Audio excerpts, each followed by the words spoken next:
All right. Hello, friends, and welcome back to this week's episode of Thank You, Come Again. This is a special episode for me, and it's a topic I have devoted years of my life to, first as a marketer and then going into software with Tone and Attentive, and that is conversational commerce. There's been a lot of buzz in this community around what it is, why it works, and how it helps us to build meaningful relationships with customers. And quite frankly, there's a lot of compelling data and stats around it. But is it all hype, or is there something more to engaging in conversation that actually drives conversion? I've seen it firsthand that the impact that conversations can have on driving retention and repeat business. And so I wanted to bring on someone who's also been putting out a lot of great content and really is an SME on this topic. So I am thrilled to be joined by Stephanie Griffith. Stephanie is an expert on all things email, SMS, and retention for e-commerce brands. And she's also the host of a seriously great podcast called Conversational Commerce, which if you haven't checked it out, highly recommend you do. I'll put it in the show notes. But with all that long-windedness aside, Stephanie, welcome to the show. How are you? Blake, thank you so much for having me. I am so pumped to be here. I can't think of a better counterpart to have this conversation with, truly. And for folks listening, this is the first time Blake and I have finally met, even though we have been on like parallel tracks talking about this for the last couple of years. So this is really just like the best kind of merging of worlds, if you will. Well, the privilege is all mine. And likewise, I feel like this is great that I think it's destiny that we're doing this episode here today. But to kind of start the conversation, Stephanie, could you just share a little bit about what's your background? What are you up to? Who is Stephanie Griffith? What a big question. I will synthesize it as best as I can. But yeah, I do have about or over 10 years now at this point experience kind of in deep email and SMS marketing, largely for retail and e-commerce brands. So way back in the day, I got my start at a small company called Abercrombie and Fitch. That was my first corporate job out of college. So I learned a lot there, but then quickly jumped over to Bath and Body Works, which is where I actually got my start on the email side of things. I was pretty spoiled. We had a list of about 26 million subscribers when I was there. So just so much data and really kind of it introduced me to a lot of the best practices that we don't even see certain brands kind of employ today. Segmentation, rich analytics, things like that, really personalizing that experience. So I kind of got to see that at the beginning of my career, and it's what got me kind of hyped and pretty addicted to email and e-commerce as a channel.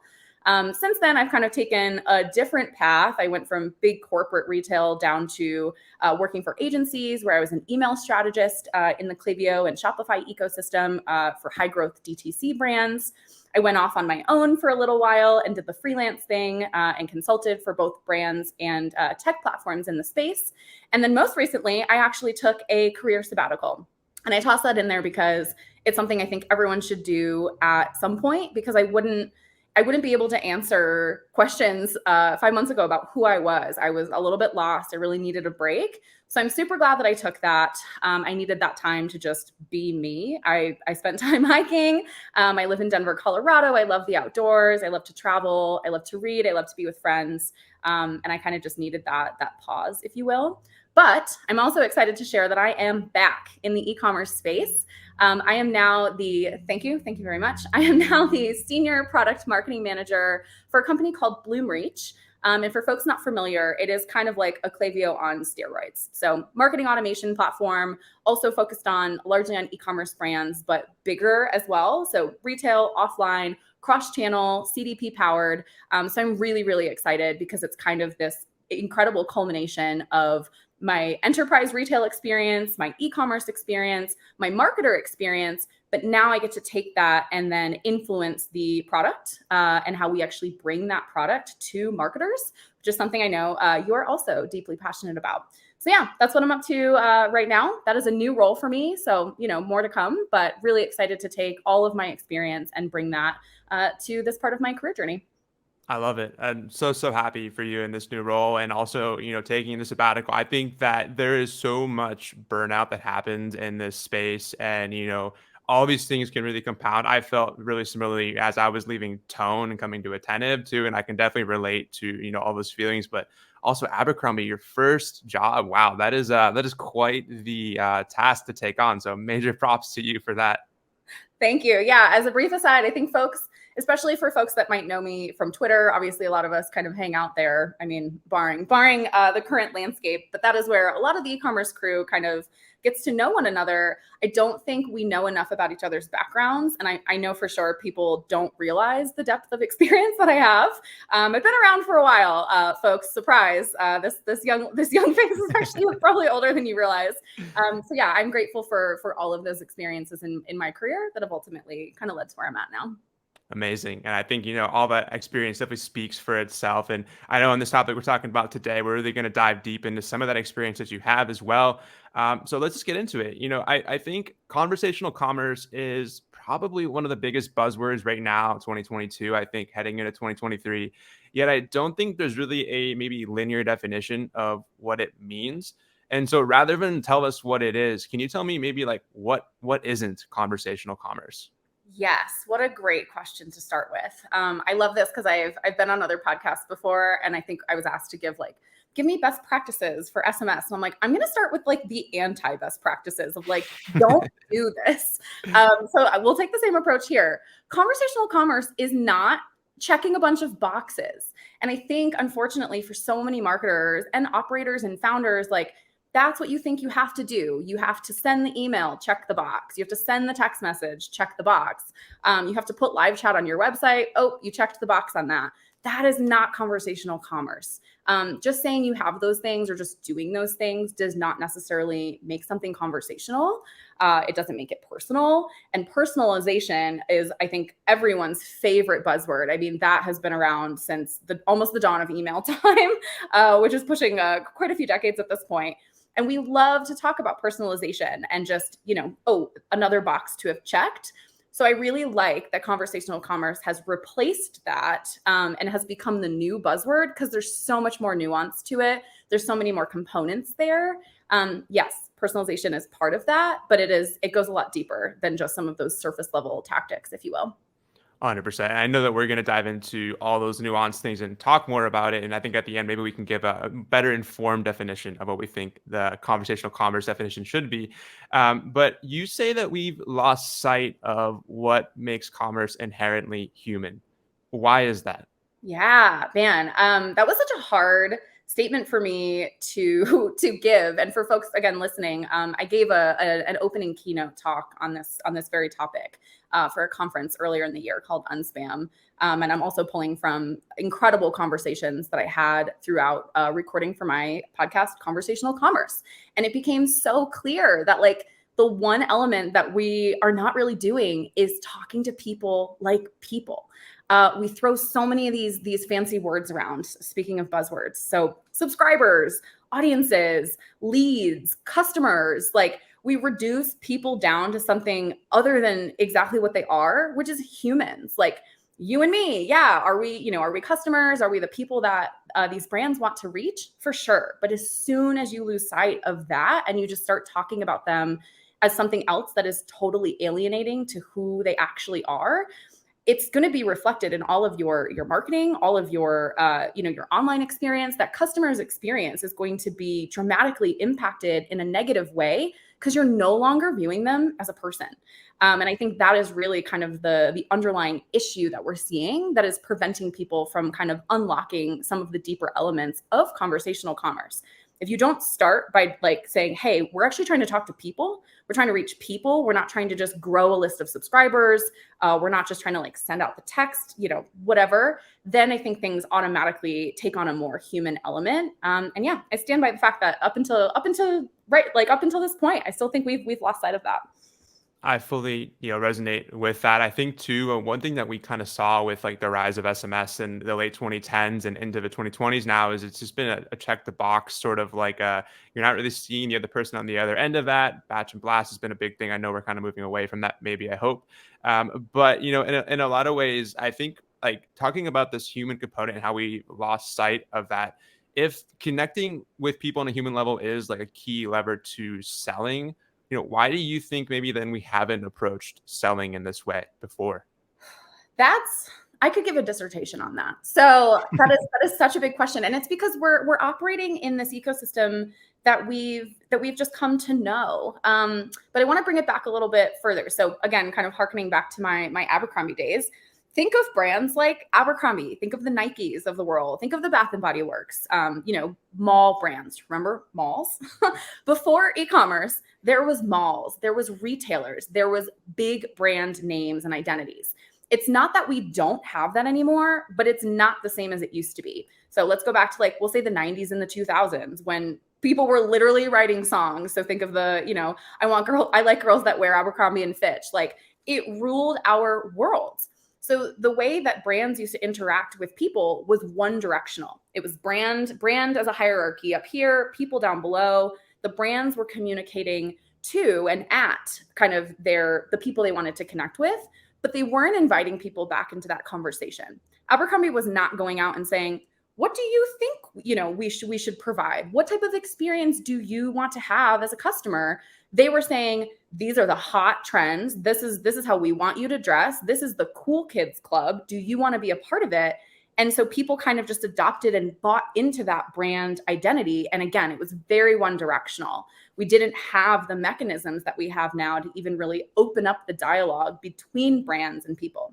So one fortunate thing I'll say is now it looks so much different, especially with the advent of e-commerce and direct to consumer. That was the initial start of saying, hey, we're gonna skip this, these kind of middleman elements. You don't necessarily have to go to a department store. You don't have to go, to retail. Things can come directly to you. But it wasn't until more recently that we actually saw that kind of open up as becoming a bi-directional conversation between brands and people. So now people have a say in their experience with brands, which is great. Brands are starting to ask the right questions. They're starting to invite customers into the conversation and say, what type of shopper are you? What are you searching for? What products are you looking for, et cetera. All of that was kind of a little bit lost, I think, in that translation of old school retail to high growth online direct to consumer, and even, retail today. So I think that's a little bit of where those things were kind of lost. And also just kind of the acceleration that we've seen over the last handful of years. We would be remiss not to talk about the pandemic and what that did for how we kind of interact, not just interpersonally, but also with brands. So we were already seeing a lot of things kind of shift online, but even more so, we saw our interpersonal communication also shift. So everything was accelerated by that event. And I think, unfortunately, what was a little bit lost in that acceleration was some of the best parts of interpersonal interactions in a retail setting that we failed to emulate online. So, for example, if you were to walk into the mall, especially around holiday time when everyone is, at their best because they're trying to make the most sales, you're going to walk into a store. Typically, they're all decked out for the holidays. You're going to start perusing. Maybe you're shopping for yourself. Maybe you're shopping for someone else. But the first thing that happens is typically a store associate will come up to you and have a conversation.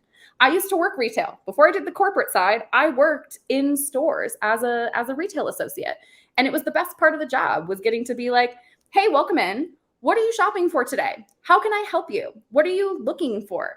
And it was so natural. You'd try not to bombard them. Typically, you'd give them a chance to kind of start looking around. You'd zero in on who was clearly going to be in the store for a little while. And then you'd go talk to those people to say, can I help you find the thing you're looking for and make this a positive experience? We don't see that happen online. It's interesting, especially now, I think this is an element that has actually gotten worse. And that concerns me a little bit. I can't go to a damn website right now without immediately seeing at least 3 pop-ups in my face. So you get the cookies, of course. It's like, hey, you have to accept this. We use cookies to track you, whatever legal jargon, it has to be shown. So that pops up. Within another nanosecond, I'm getting hey, we want your email, we want your phone number to get a measly 10 or 15% off of your purchase. And then the awful statement of, no, I'd rather pay full price if you want to close it out. And then even after that, we're getting live chat bubbles or other kind of flyouts and things that are just such a distraction that you quite literally don't even get to walk into the virtual door, if you will, and start to have that conversation. They're just saying, give us your information. It's so backwards. That's just not how it works in real life. And so I think that's ultimately the breakdown of, we didn't pause and think about the best elements of real life interactions between people when it comes to retail and commerce. And now we're scratching our heads as to why some folks aren't buying from us, or they're not sticking around. They're not opening our emails. They're not clicking our text messages. And it's like, well, shit, did you try? Did you try to have a conversation? And I would say my answer to that still is a resounding no. We're getting better at it for sure. We're definitely getting better. But yeah, ultimately, people just they're not having that conversation. They're not treating people like people. You literally took the words out of my mouth. I feel like speaking to my ethos of who I am and what I've been trying to say as well. And I feel like I want to zero in on a few things there. I think you mentioned this sort of like the in-store experience that we're used to having with you walk into Abercrombie, someone's there to help you.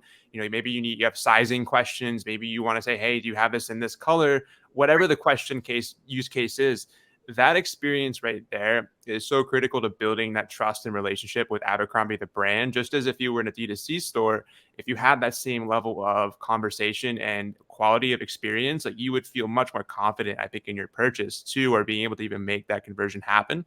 Yep. I think that's such a key element that I think we lose sight of. And then also like on the bombardment of things and the misalignment of priorities too. It's like, you come in the store and the first thing you're seeing is all these things rather than being helpful. It's like they just want things from you. And I think that's when I was at Tone, we built a whole business around, just having human interaction with customers. And like one of the things that we focused on was like, be there to be helpful, but don't bombard and don't overwhelm people. And when you're there to be helpful, it's like you open up the door to conversation, to relationship building, all these different things. So it's like, I think you're really right in saying it's priorities.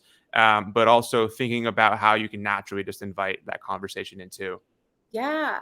Yeah. Oh my gosh. I mean, we could talk forever about this. And I want to, in this presentation that I gave, the way I actually opened it, and I want to go back to the definition of commerce essentially is something that we don't think about it. We don't go back. We don't define commerce. We don't define e-commerce, but we often forget that this is rooted in like hundreds of years prior to us. And so just for the listeners out here, I do want to recap just like the actual definition of commerce, just so we're all kind of clear. Number one, the most common accepted definition of commerce is the activity of buying and selling on a large scale. But second, and arguably the most important element of commerce, is social dealings between people.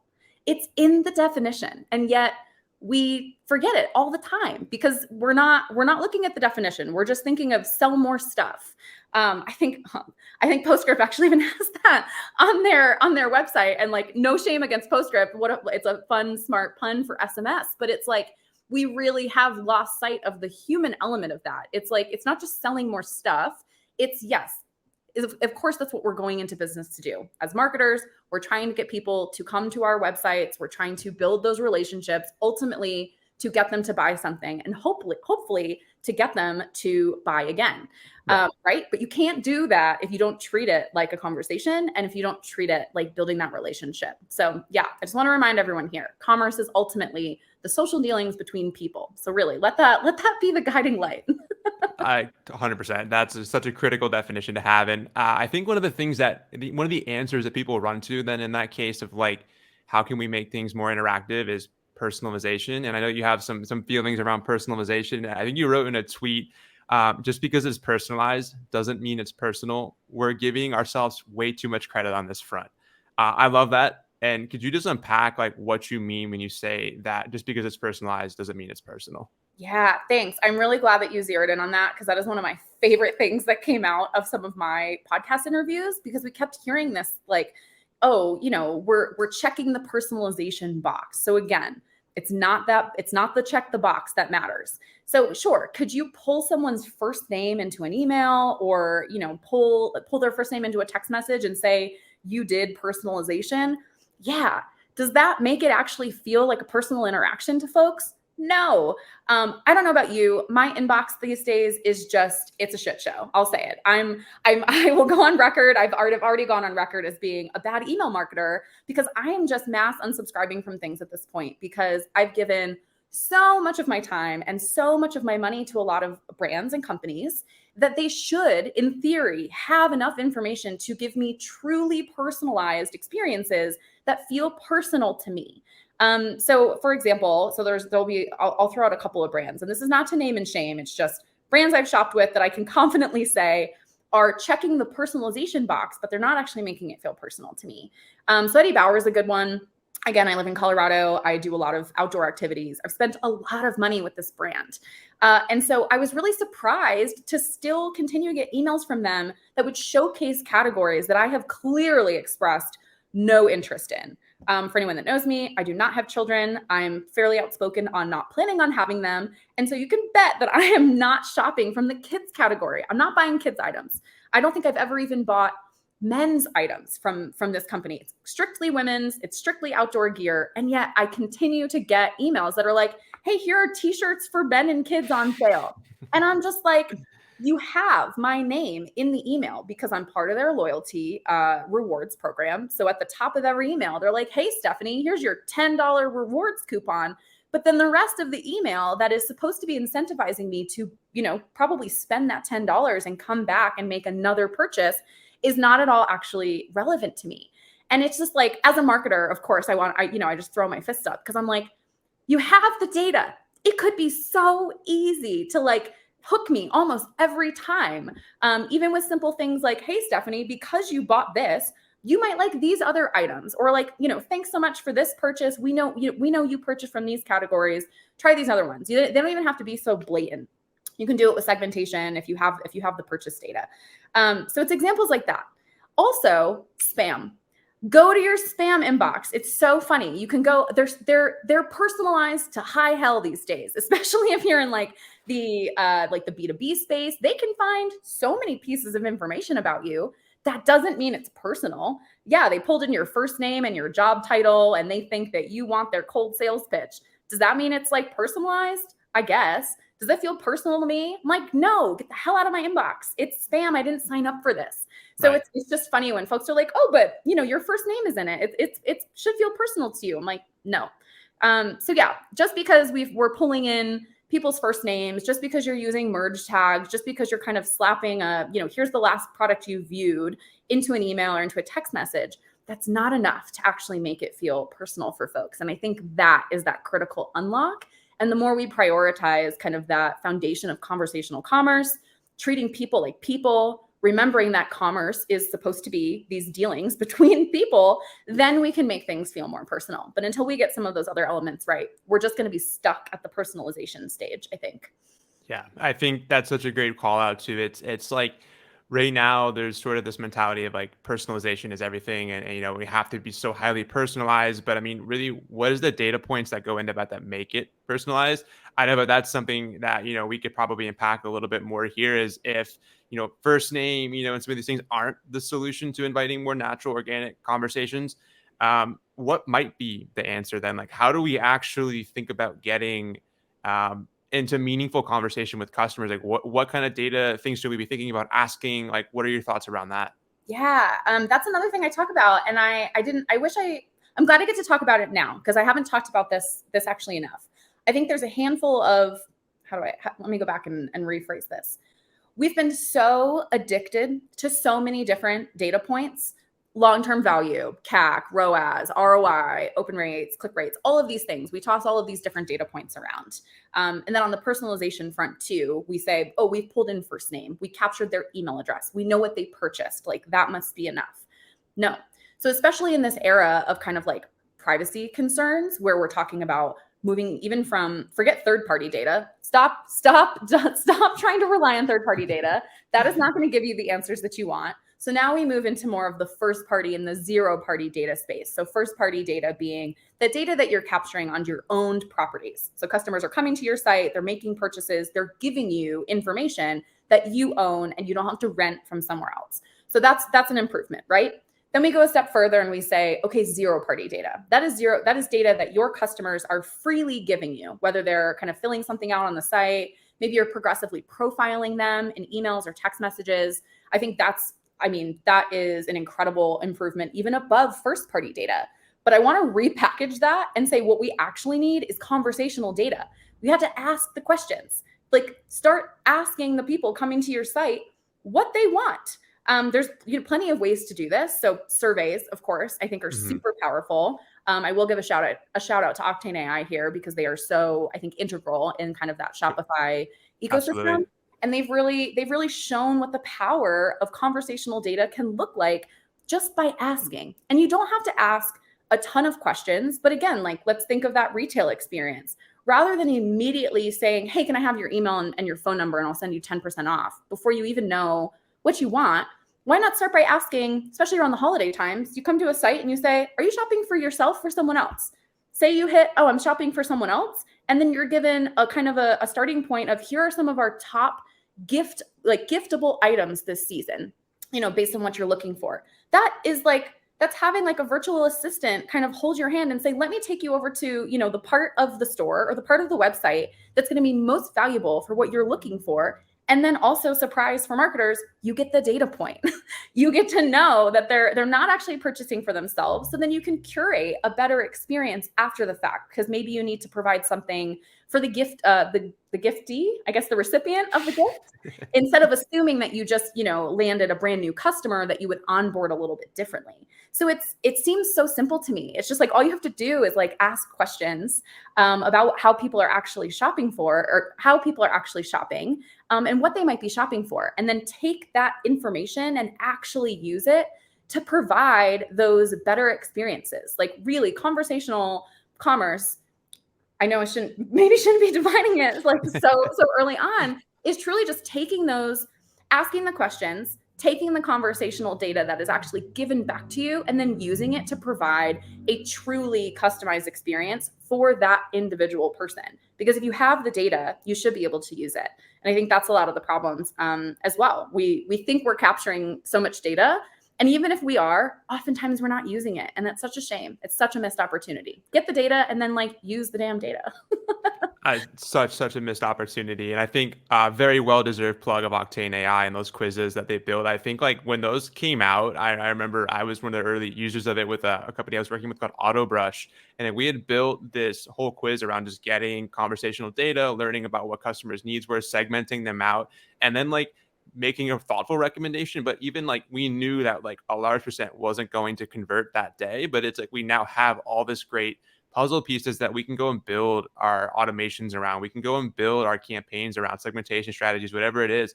But then also speaking to our customers as if we have all this data. It's like an in-store consultation, and then we're going to have a great conversation around that data that we just learned. Right. It's such a better way. I think a lot of folks get caught up in this sort of I have to get them on the SMS list at all cost. I have to get them on the email list at all cost, but they know absolutely nothing about the customer. And it's such a missed opportunity. You mentioned quizzes. Are there any other ways that we can get zero-party data conversationally from a customer? Yeah, there's a lot. There's a lot of ways. So email as well is another channel you can use to progressively profile folks. I know Klaviyo makes it possible to pull in, I think it's updating profile properties based on clicks for anyone that needs the documentation. That's such a fun one. It's a thing I loved using when I was an email strategist, because it's great to incorporate it, especially say you're putting it in a welcome flow. You don't have a ton of information yet. So maybe you have a standard kind of opt-in, you're getting their email, maybe you have some viewed product information, maybe they've abandoned products, et cetera, but you don't know enough about them yet, right? So that is where I'll give marketers a little bit of a pass. You don't always have that in all of the data that you want up front, but you especially don't have it if you don't ask for it. So start with your welcome email. Put some simple things at the bottom. Say if you're a clothing retailer, simplify some of your categories and get folks to click on some sections about, what are you most interested in? What are you most likely to shop for? And then based on that click, that information that they're giving you, you can then progressively profile them, update an attribute on their profile property, and then use that for future segmentation, future workflows, et cetera. It really can be that simple. My favorite is definitely on the SMS side of things with keyword replies. I'm sure you are well versed in that. And I think that is one of the best examples we have of conversational commerce, is leveraging channels like SMS to, again, open up that conversation with customers and then invite them into the conversation by asking them to respond. So going out and saying, hey, respond with keyword XYZ, if you want to hear more about this, or hey, here's our top 3 bestsellers, reply with whatever the product name is if you want to hear more about that product.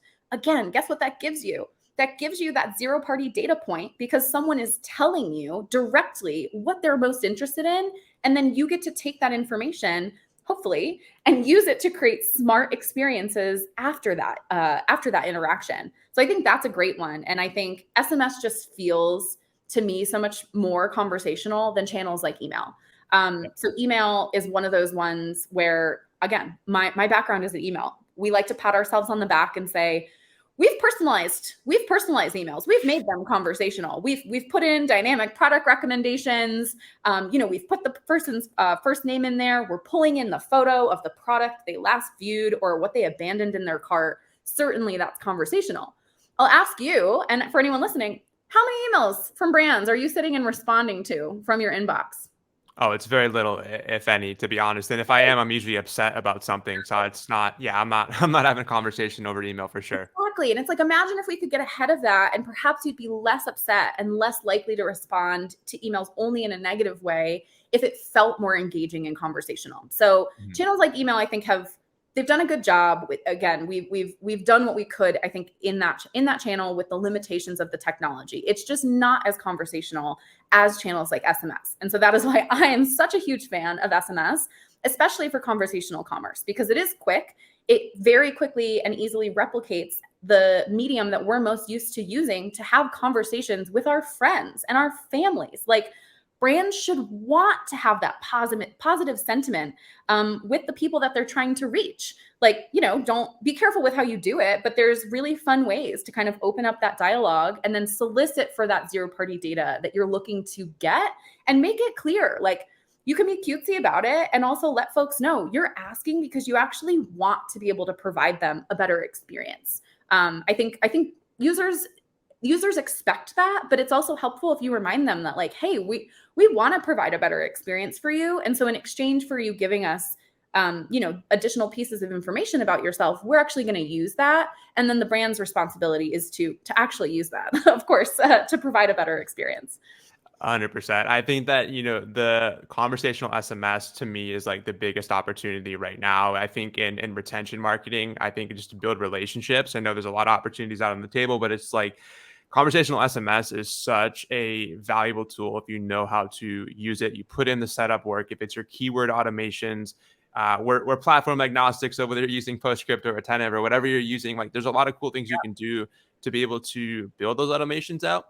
And then even something I've talked about for forever is like if you offer customer service over SMS and call it out like on your welcome message, hey, this is a two-way channel. Text us if you have any questions. Like literally just invite the conversation, make it useful.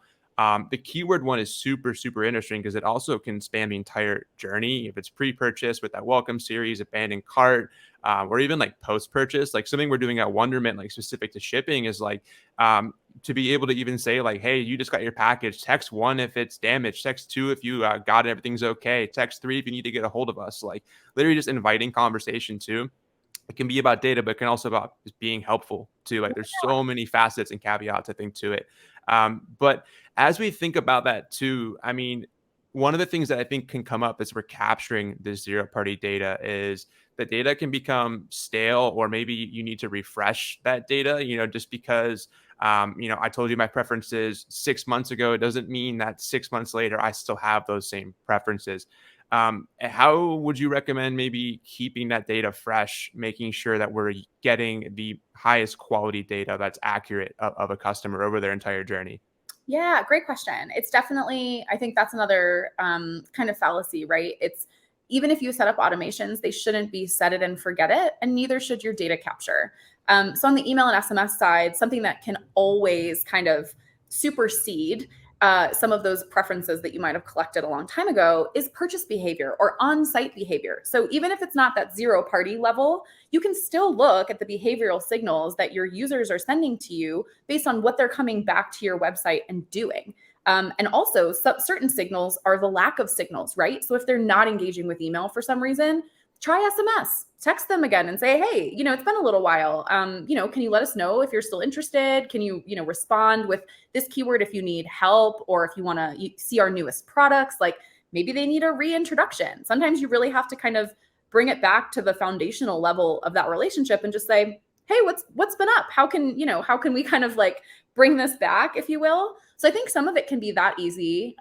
Also, you can look at sending out emails that are, I don't want to call them surveys, but encouraging people to go back and take a look at their preferences. A lot of the time we forget that people don't inherently think to go and update those things. Maybe you have a preference center, maybe you actually use it, because a lot of brands unfortunately don't. But if you do, and you are using that, and you are using that to collect, information that can help you personalize that experience, remind folks, send it out every 6 months. People are not going to see every email. So God forbid you sent the same email twice in a year or a couple times a year to make sure you're still getting that information. I think more often than not, people will be grateful for the reminder if they are interested in kind of personalizing their experience. Because remember, people don't see every email. They're far more likely to see our text messages, but we often think every email we send gets opened and clicked, or every text message we send, it gets seen and clicked, and that's just not how it is. So keep that conversation going is what I would say. And then, also take a look at kind of response rates for things too. Have you had the same capture, like sign up form on your website, and are results dwindling? Look at ways to switch it up. Try conversational pop-ups. That's, again, something that Octane AI, I think that's exactly what they call them, conversational pop-ups. Because they're meant to kind of capture additional data points and make that an ongoing experience. And I believe their data supports they perform far and above kind of those standard elements. And they allow you to keep that conversation going, re-ask questions, ask updated questions, and kind of get that new information as you need it. Yeah, conversations, relationships, they're fluid, they move, they change over time. And it's natural to think that, like you got to keep that kind of momentum moving. And also, like it's not that you're going to be texting your customers every day asking how they're doing, like what's going on in their lives, but it creates a lot more value, I think, to like a channel like SMS, when you can have a conversation with a brand and you feel heard based upon what you're telling them, and then what you're seeing, as a result of that on the channel is personalized to that. I think that's a key to actually making more effective personalization. Is kind of like, it goes back to what we were just saying. It's not just the first name, it's not just some of those kind of surface level things, but conversational data and what you're saying, like that makes you feel heard, I feel like, as a customer at the end of the day. People want to feel seen and heard. That is definitely, that's something we as people interpersonally want. We want our partners to see us and hear us. We want our employers to see us and hear us. Why would brands think it's necessarily any different? It's like, I'm kind of a common sense marketer. Like I try to synthesize things down to the simplest common denominator. And I think when you remember that we're all just people and we have these specific needs and wants, if you operate with that mindset, you can provide such better experiences. And sometimes it really is that simple. But people want to feel seen and heard.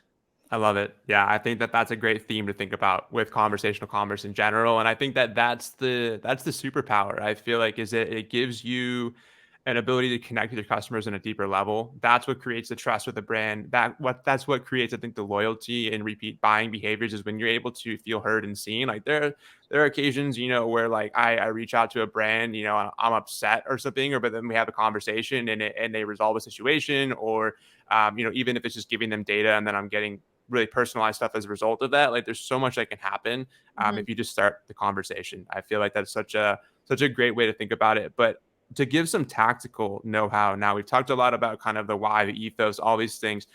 Are there any, like, I guess, like maybe best places to think about using conversational? Like let's zero in on SMS. I feel like that's probably what we've talked about the most here, but like, where would you think about really emphasizing, like, this should be conversational, like, in that journey?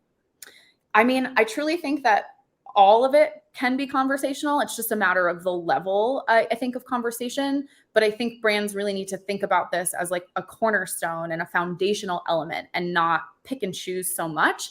That can sound daunting, but I really think it can actually be that simple. So like you mentioned, say someone signs up for SMS, they're getting the welcome message. I love brands that lead with kind of introductions from their CEO or maybe a team member. And then they finish by saying, hey, like if you need help with something, or if you just have questions, reply to us. I think it starts there from the very first interaction, by making it known that it's an open door. Like, hey, if you have a question, reply to this. Like, we're here to answer those things. But the key piece of that is you have to be set up to actually respond.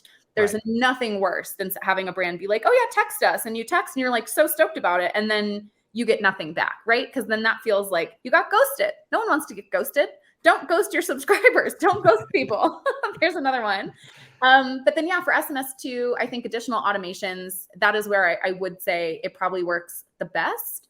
So as you're onboarding folks, or maybe you're trying to give, so instead of like, I'm kind of spitballing here on the fly. So instead of like a typical browse abandon campaign, say someone views a product and you just say, hey, here's that product that you viewed. Why don't you reach out to them and say, reply info if you want more information about this product, or reply help if you need to be connected to a customer service person, or reply style if you want to see how we'd style this product. Like there's so many use cases for it. And I think folks just need to get a little bit creative. And also, this sounds a little world PC, but like sit down and like think about what you'd want that experience to be like for you. If you were the shopper, like if you're looking, like what questions do you have?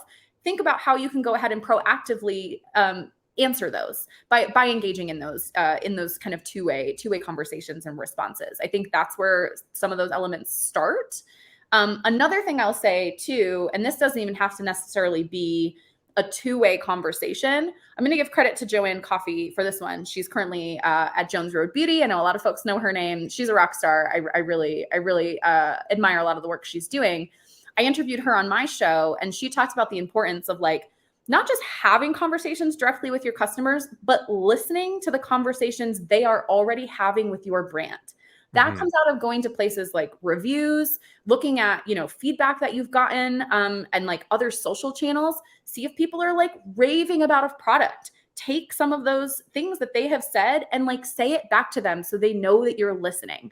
That, even though it's not like you texting back and forth with a brand, that's still what I would consider conversational, because it's a larger conversation and it's the brand making an effort to say, hey, we hear you, and we're going to either address this concern or hype up this thing that we know you love and make it so other people love it too.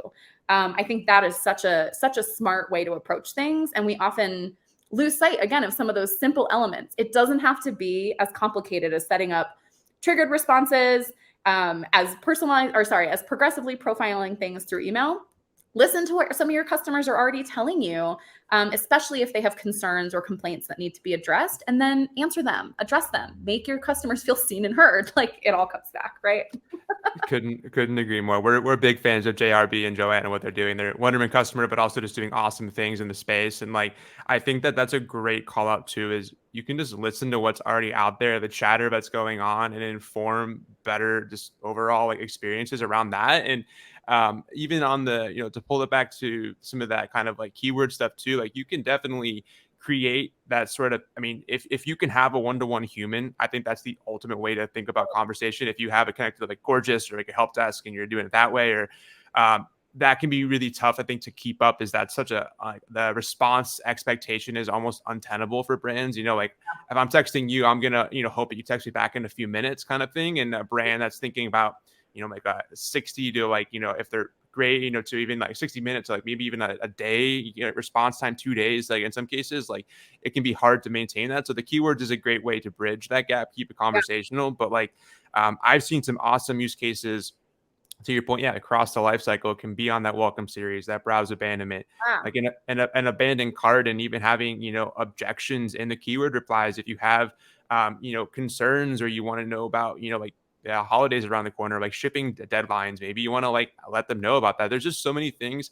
I think it's creativity is key, and mapping out and just thinking about the experience that you want to have. I think that's kind of sums it up, I think, really well. But I could ramble on with this forever and riff with you. This has been absolutely amazing, but I do want to kind of pull it back now to a few more tactical examples. If you have any of maybe brands that you think are just doing really great things. You mentioned Jones Road Beauty already, but are there any other ones that maybe come to mind that folks listening could go check out and learn more about how they're thinking about conversational? Yeah. So I just pulled up my phone because I was going to answer it to your last question, but I think it's relevant for this one.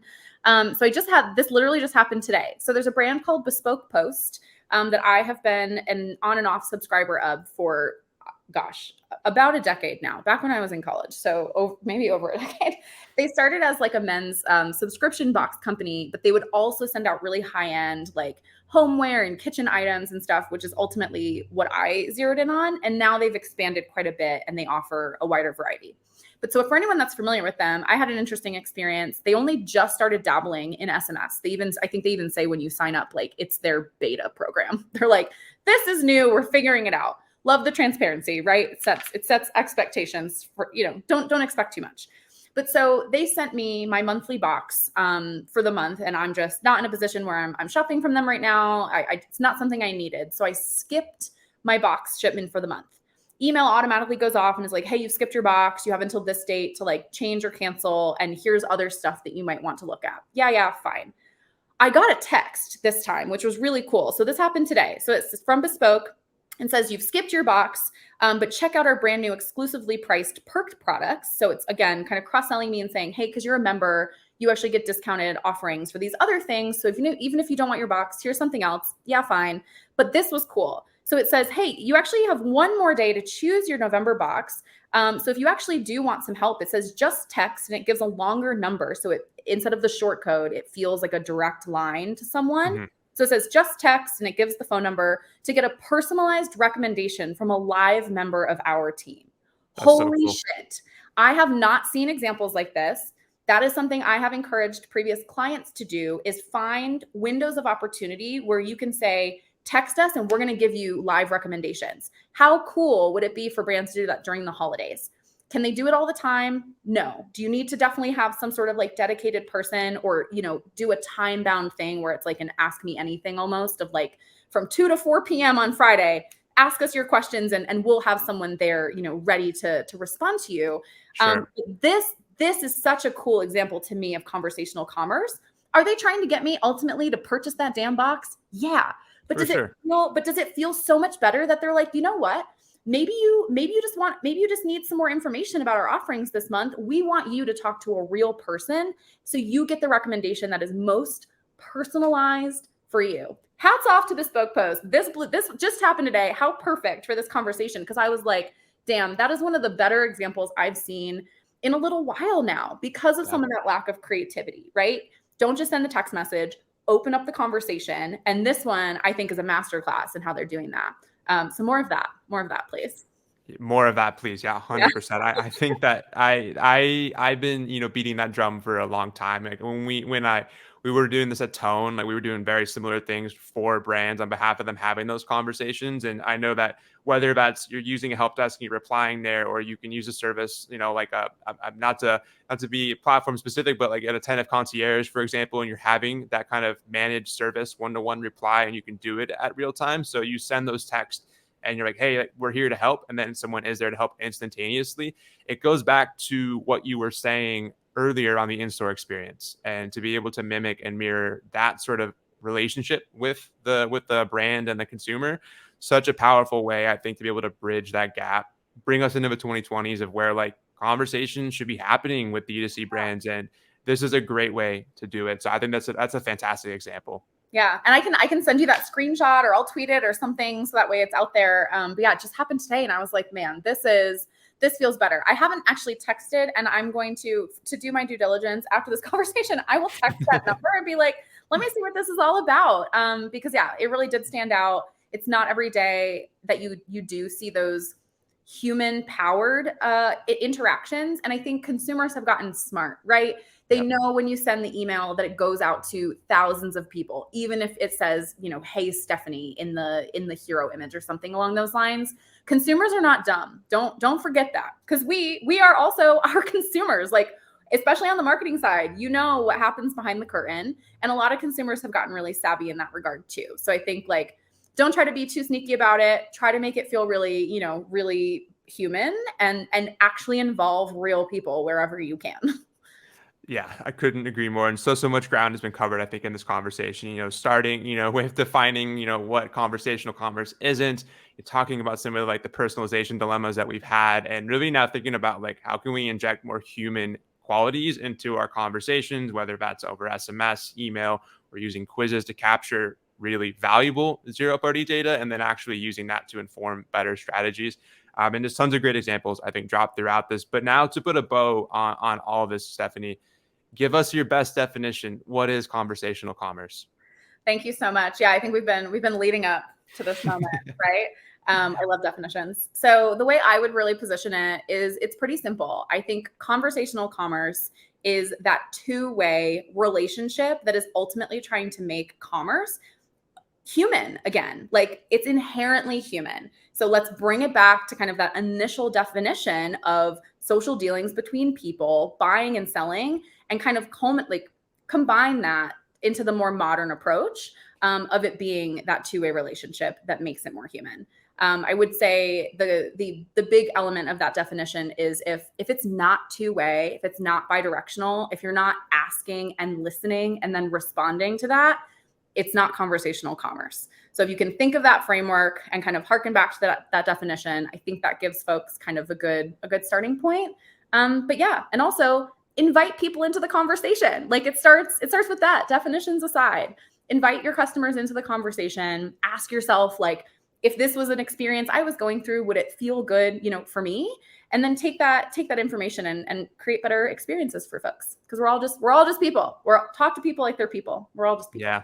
I think that's the Brene Brown quote that you had mentioned in the thread too. Yeah, that's such a great way to say it. And I would put that on a t-shirt if I could, honestly. I think it's just so important to keep it in that perspective, where people connecting with people, keep it two-way and listen and respond with empathy and respond with helpful information at the end of the day too. So this has been amazing, Stephanie. Thank you so much for sharing all this knowledge with us. We're definitely going to have you back on the show again to talk more about this. I know there's a lot more that we didn't get to that we could dive into.